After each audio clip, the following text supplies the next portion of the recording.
stupid ankle. Hey, what's up you guys? Shirtimus Prime here doing another Marvel Legends figure review on the Marvel Legends Captain America the Winter Soldier movie wave Mandroid Build-A-Figure. I gotta give a big thanks to two different people, Comic and Figure Addicts. Thanks for making this review possible, finishing off the second half of this Winter Soldier wave. And I also gotta thank JR1216. Check out his YouTube channels in the description below. He reviews wrestling figures, and he also has a separate channel where he reviews Marvel and DC action figures. So because I'm a complete dum-dum, I have my instruction booklet here helping me figure out how to put this together. Okay, head goes to the top. So let's get to building this Build-A-Figure. Will you take us away, Bumblebee? Alright, so we have our torso section over here, and going by the foot, yep, that looks like a left leg. So let's see how this plugs in. Now, this is supposed to be the same body mold as the Ironmonger figure, and I can't remember off the top of my head if there are any complications with putting that Ironmonger figure together. I don't think so. These legs kind of don't want to go in, though. There it goes. That one goes in.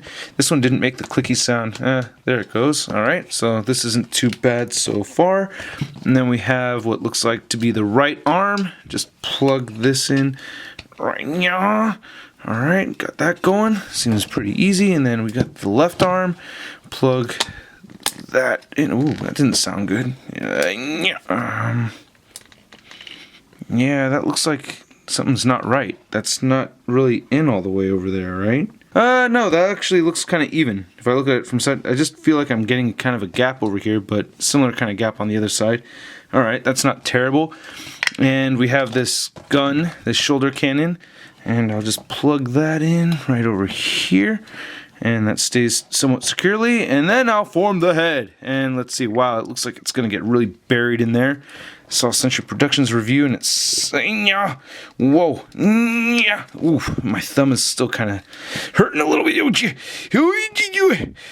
Yeah, there it goes. Okay, made the clicky sound. So here he is, completely built and looking badass, man. I think this is a great looking Build-A-Figure. I really like this a lot. Look at that. Now, one thing I have to recommend is that when you're putting the head on, do not push it down all the way, because it really sinks in there and it's really hard to move. So I had to take a small screwdriver and just pick it out of there, and I didn't damage anything. I was able to get down underneath there, pick it out there, and then just have it rest on there so it's secure. It's not like the head's gonna pop, fall off or anything if I shake it around, but it's gonna stay there. So you just don't want to push it down there too much, or else you can't get the head to move. And even so, it's still kind of tricky getting this head to move, but that's not too bad. Just don't push it down all the way is my recommendation. Other than that, very cool looking Mandroid. I like this. Now, a lot of people know that this figure is basically reusing a lot of parts from the Build-A-Figure Ironmonger, and I don't think that there's that many, really. I mean, we get the legs that are the same as the Ironmonger, but this head and this upper torso piece are brand new. And I like what we have here with a brand new head sculpt and a brand new chest, upper torso section. I do like how the head sculpt came out.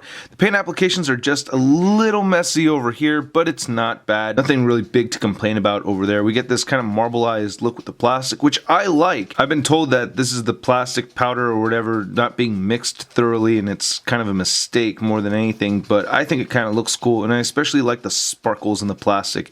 It's kind of hard to see, but it's got sparkles in it, and I like sparkly, shiny things.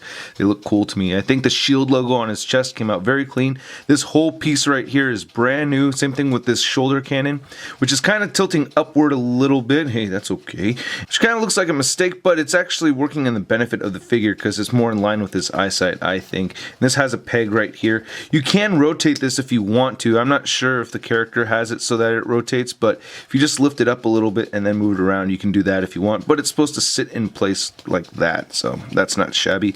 Then on the back of this thing, we get these little jet boosters over here and this vent right down there. That is pretty cool. I like how this looks. I think they did a good job on the sculpting of this.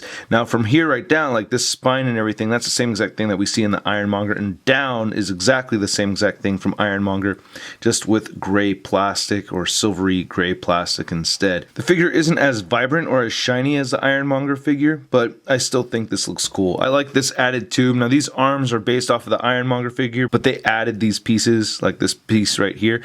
Now on a couple of mine, because I have more than one of them, this piece was kind of warped, kind of going like that or something, and had some weird splotchy paint naps. So this is the best one out of them, and I think this came out looking all right. I like how this edge is sculpted over here, so they did a pretty good job with that. some decent paint detail, and I like how the tube looks, and it allows for the articulation to move around. And then on this side we have the same kind of tube, and then we have this huge forearm Gatling gun kind of thing going on over here. Really nice silver paint applications on this. I really like how this looks too. And you can definitely see how the Mandroid reuses the fist from the Ironmonger. As expected, the articulation on this figure is pretty familiar. I already went over the head articulation. You can rotate it side to side, which is tricky. You can get it to move up, and there you go. I popped it off. So again, just rest it on there. You don't have to pop it on there all the way. You can get the head to look up that much by halving it on the ball joint, but it kind of looks a little weird looking at it head on. But you can still make it happen if you want to get shots like this, you know, with him flying or something. He does have shoulder joints that move outward. They move forward. He still does not rotate at the bicep, which is a huge disappointment. I really felt like they should have added that joint, but oh well. He does rotate at the elbow though, and the elbows barely bend inward, so that's a little disappointing. He does have some wrist articulation. It is hindered by this big blade piece over here. You can move the fist though a little bit more on this side, so you get that. He does have a good diaphragm joint that rotates side to side and get it to crunch forward and back just a little bit, and it kind of pivots like this too. He has these nice ball jointed hips that move outward, they move forward, upper thigh swivel, double jointed knee, bends in pretty well, ankles move down, up a little bit, and he has a beautiful ankle pivot and peg holes at the bottom of the feet of the figure. I'm ecstatic that Hasbro is done with the tiny Build-A-Figures. This is a 7.5 inch tall figure, almost 8 inches tall. That is awesome. And here he is next to Ironmonger with his shorter head, making him look a little shorter. So there's not that much of a size difference, but because of the head, yeah. And here he is standing next to everybody's favorite SHIELD agent, Ikuchu Hernandez. And here he is next to the big time letdown Spider-Man. So I gotta say, I really like this figure a lot. Surprisingly, I like it a bit more than the Ironmonger figure. I didn't think I was going to dig this figure so much, but he's really fun to pose. He has these weapons on his forearms that just make it fun to pose. I don't know how else to explain it, but it's a cool figure. I like the posability, and I think I'm going to try to army build this guy. It would be cool to have 3s. So if anybody has any extra Mandroid pieces they want to sell to me that are not the arms, because I already have plenty of those, please let me know, alright? So please check out marvelousnews.com for my photo gallery. I took a bunch of pictures. Also hit the like button on the video if you like the video, leave a comment, and subscribe. I'll catch you guys later. Peace. Pew pew pew pew pew pew pew pew pew.